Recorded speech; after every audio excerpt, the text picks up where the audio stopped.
Shalom a todos. O tema desse vídeo é: quem são aqueles que vão entrar no arrebatamento? Esse é um tema muito crucial para a vida de todo cristão. Todo cristão, ele de fato almeja esse dia. Mas o que de fato me fará entrar no arrebatamento? E o que de fato me deixará para trás e ser empurrado para a grande tribulação?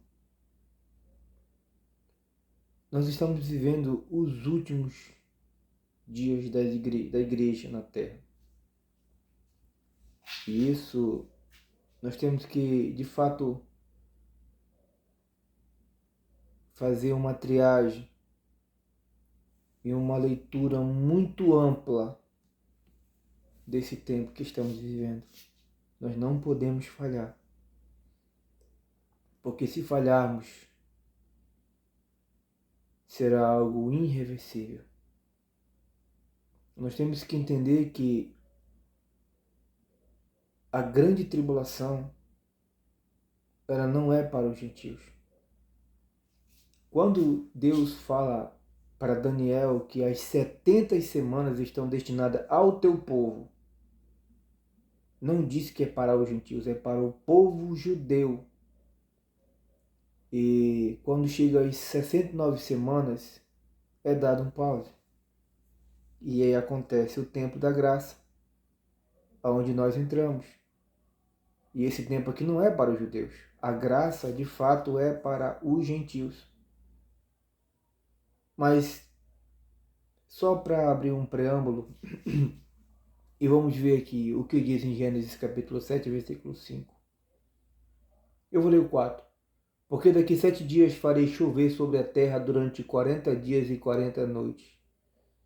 E da superfície da terra exterminarei todos os seres que eu fiz. 5. E tudo fez Noé, segundo exatamente o que o Senhor lhe ordenara. Glória a Deus. Para que Noé conseguisse fugir do juízo de Deus,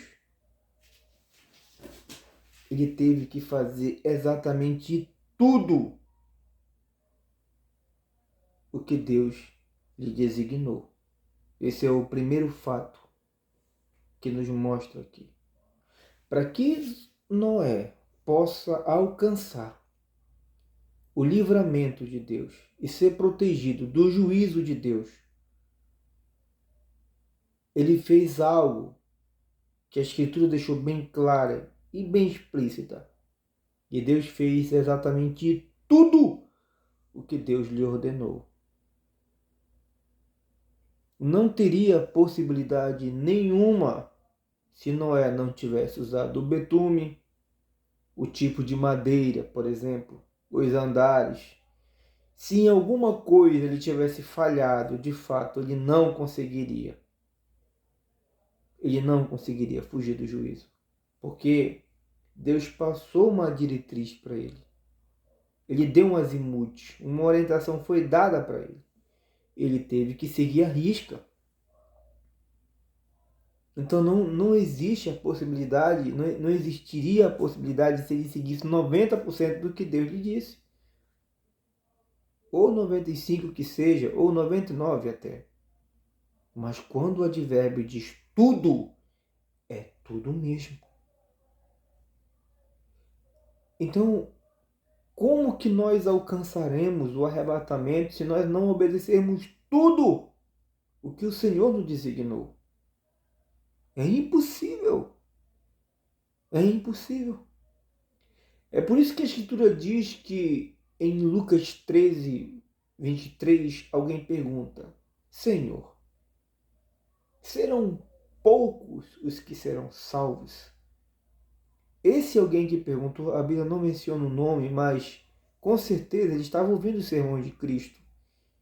E isso aguçou uma certa dúvida, pertinente inclusive até.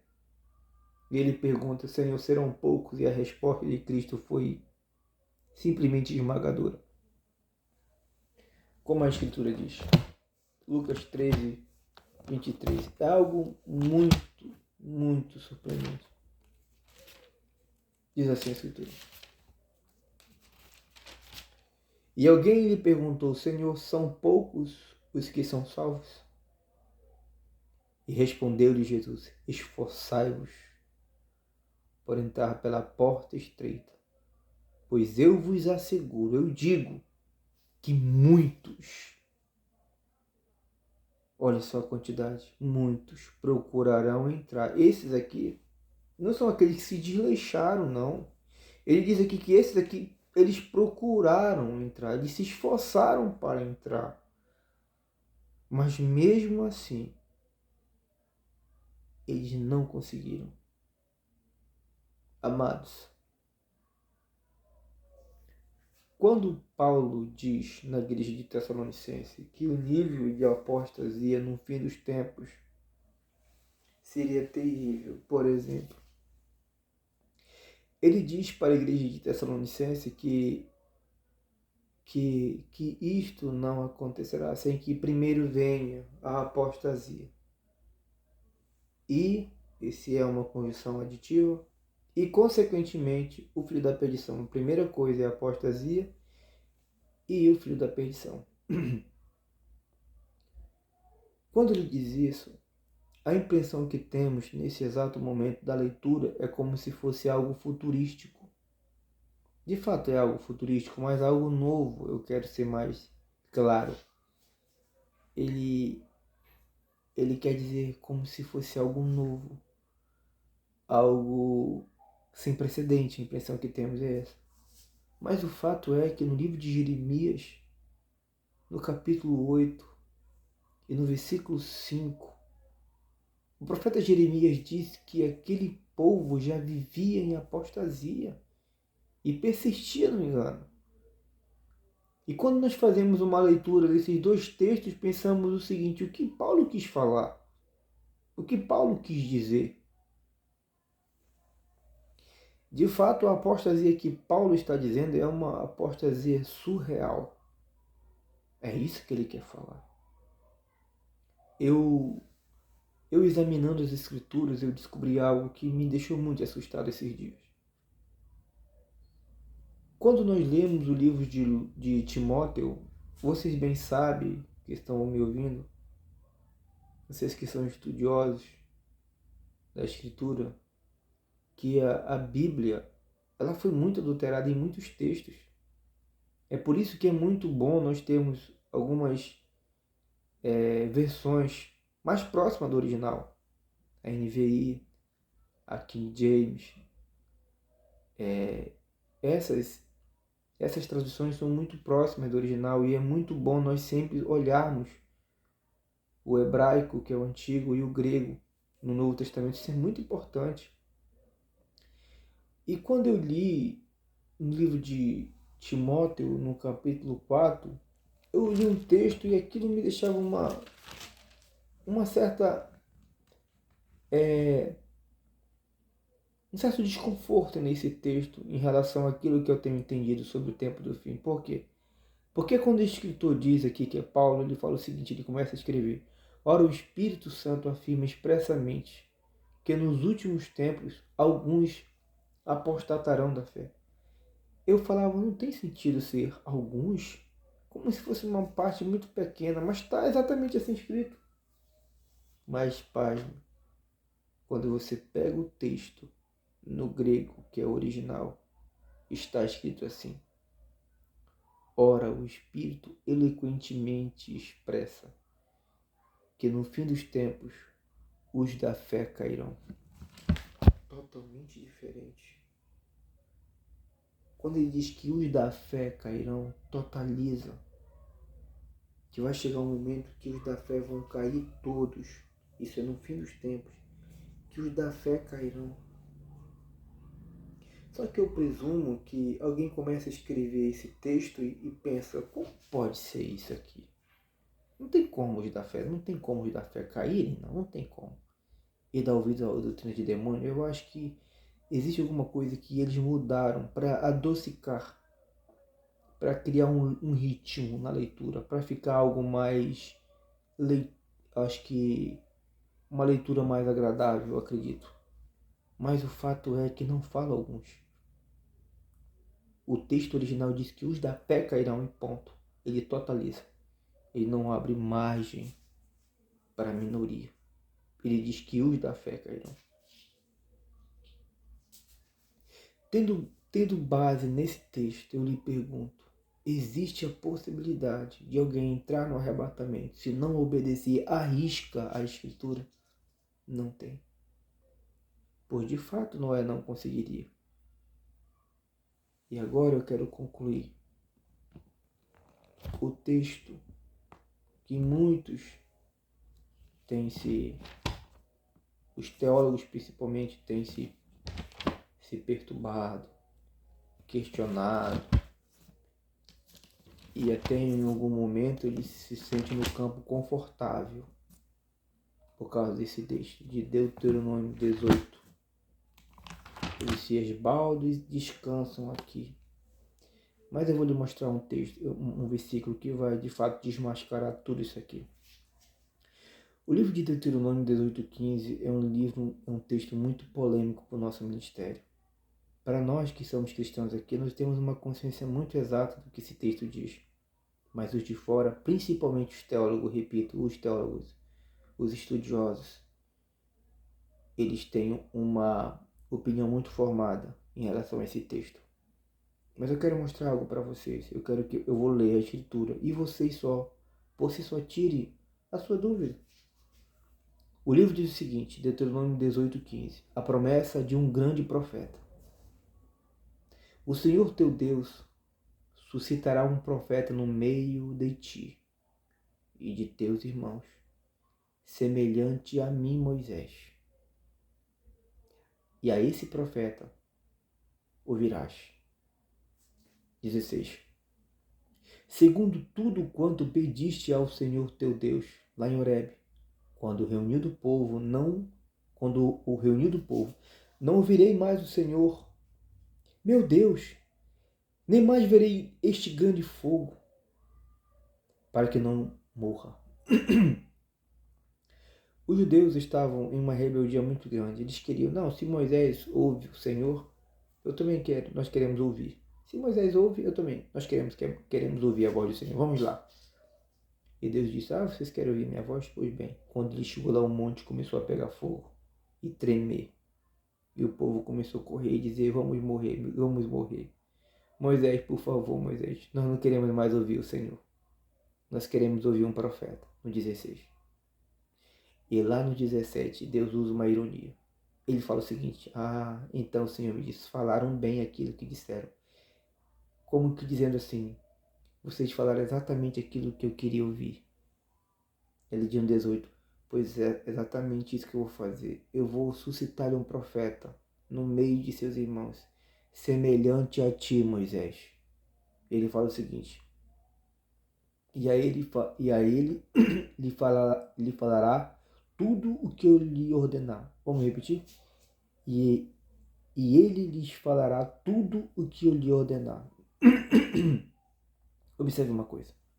E o 19. E todo aquele que não ouvir as minhas palavras, que não ouvir as minhas palavras que esse profeta falar, que não ouvir as palavras que ele falar, disso eu vou pedir conta. Vou pedir conta de tudo que ele falou. É Jesus Cristo. É Jesus Cristo? Vamos ver se é Jesus Cristo. A Escritura diz que esse profeta será semelhante a Moisés. É a primeira característica desse profeta. E a característica mais enfatizada no texto é a semelhança dele com Moisés. Perfeito. Isaías 14:14. Vamos ver o que diz Isaías 14:14. Isaías 14:14. O que diz a Escritura? Aleluia. Diz o seguinte, aleluia. Eu subirei acima das mais altas nuvens, e sereis semelhante ao Altíssimo. O pecado de Lúcifer foi querer ser semelhante ao Altíssimo. Esse foi o pecado que culminou a sua queda. Foi ele querer ser semelhante ao Altíssimo. Eu poderia aqui citar dezenas de textos, eu vou citar somente um. Eu poderia citar vários textos aqui, mais vários, em Salmos, em Ezequiel, em Jeremias. Eu vou deixar na descrição alguns versículos que falam sobre isso, porque para o texto não fica, para o vídeo não ficar muito grande. Mas eu quero ler com vocês somente lá no livro de Jeremias 10. Eu repito, existem vários textos que falam sobre isso. Jeremias 10:6. Jeremias 10:6 diz o seguinte: ninguém há semelhante a ti, ninguém há semelhante a ti, ninguém. Esse pronome aqui, ele condiciona a inexistência de qualquer ser humano, de qualquer pessoa, de qualquer ser. A inexistência. Ninguém há semelhante a ti. Ó Senhor, tu és grande, e grande é o poder do teu nome.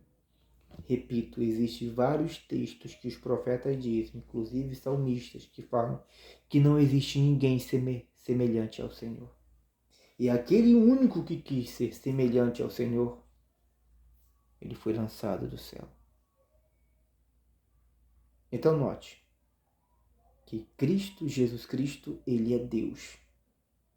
Se essa profecia fosse de fato Jesus Cristo, Moisés seria semelhante a Deus? Não. Quando a Escritura diz que esse profeta vai ser semelhante a Moisés, Deus não se rebaixaria tanto. Nunca. Jamais. Aquele que quis ser semelhante a Deus foi lançado do céu. Certo? Pois bem, quando a Escritura diz que essa profecia, que o Senhor ele começa a criar um diálogo com os judeus, e ele dá um ponto geográfico para eles. É como se nós marcássemos uma conversa em algum momento e de repente eu digo o seguinte: você lembra daquele posto, que fica na avenida principal da cidade, um posto que tem dois andares? Eu começo a dar alguns pontos referenciais e você vai sim, me lembrei. Foi exatamente isso que Deus fez aqui. Essa profecia lhe diz que esse fato aconteceu em Horebe. E no Monte Horebe, eles pediram um profeta. Porque eles não queriam morrer.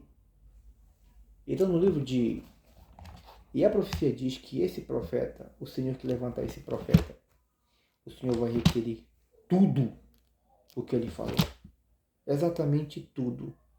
Exatamente o que Moisés fez. Ele fez exatamente tudo o que Deus fez. Tudo o que Deus lhe pediu. Ele fez exatamente aquilo que Deus lhe pediu em tudo. Pois bem. Então, para concluir, esse aqui é o texto base. Texto base de todo o ministério. O texto base do ministério em relação ao tempo do fim. Em relação ao tempo do fim. Diz o seguinte: lembrai-vos da lei de Moisés, meu servo, Malaquias 4:4. Lembrai-vos da lei de Moisés, meu servo, o qual lhe prescrevi em Horebe. Ele dá um ponto. Ele dá um ponto geográfico para os judeus aqui. Ele lembra de novo lá de Horebe. E aí ele começa a falar o seguinte: para todo Israel a saber estatutos e juízos. Estatutos e juízos. Aí ele fala, ele lembra que em Horebe foi pedido um profeta. Foi exatamente o que eles pediram em Horebe. Lá no versículo 16, ele diz que eles pediram de Deus um profeta, lá no Monte Horebe. E aqui no 5 ele fala o seguinte: eis que eu vos enviarei o profeta Elias. Antes, deixa eu explicar algo para vocês aqui em termos gramaticais. Esse antes significa um advérbio temporal. Quando esse advérbio temporal ele é dividido em uma locução adverbial, ele fica mais claro. Não há diferença nenhuma. Você estuda a letra, você sabe o que eu estou falando. Se você pegar esse advérbio temporal e colocar uma locução adverbial, tem o mesmo sentido. Por exemplo, eis que eu vos enviarei o profeta Elias próximo do dia terrível. É a mesma coisa. Próximo do, uma locução adverbial. Quando eu mudo isso, dá o sentido mais claro. Próximo do dia terrível do Senhor. Próximo. Alguns dizem, isso aqui é João Batista. Não, João Batista não veio próximo do dia terrível do Senhor. Do dia terrível do Senhor, não. João Batista ele veio em Malaquias 3:1 e é o que está lá em Mateus 11, versículo 10. Quando Cristo disse, este aqui é aquele que já está escrito, lá em Malaquias 3:1. Ele fala de João Batista, que João Batista está lá em 3:1. Que ele veio para preparar o caminho para o Cordeiro. Ele vem para preparar o caminho para o Cordeiro que vai ser sacrificado. Note que Cristo vem duas vezes. A primeira vez ele vem como um cordeiro. E todas as vezes que um rei, que ele vai de um país para o outro, sempre ele envia um mensageiro para preparar o caminho, sempre. Quando ele veio a primeira vez, ele preparou o caminho. João Batista preparou o caminho e disse, esse é o cordeiro que tira o pecado do mundo. Já no capítulo 4 diz que a segunda vinda do Messias é a primeira como cordeiro e a segunda ele vem como leão, como juízo. É por isso que a profecia diz que ele vem antes do dia terrível. Terrível, terrível. Aqui vem para fazer aliança no 3. No 4, não.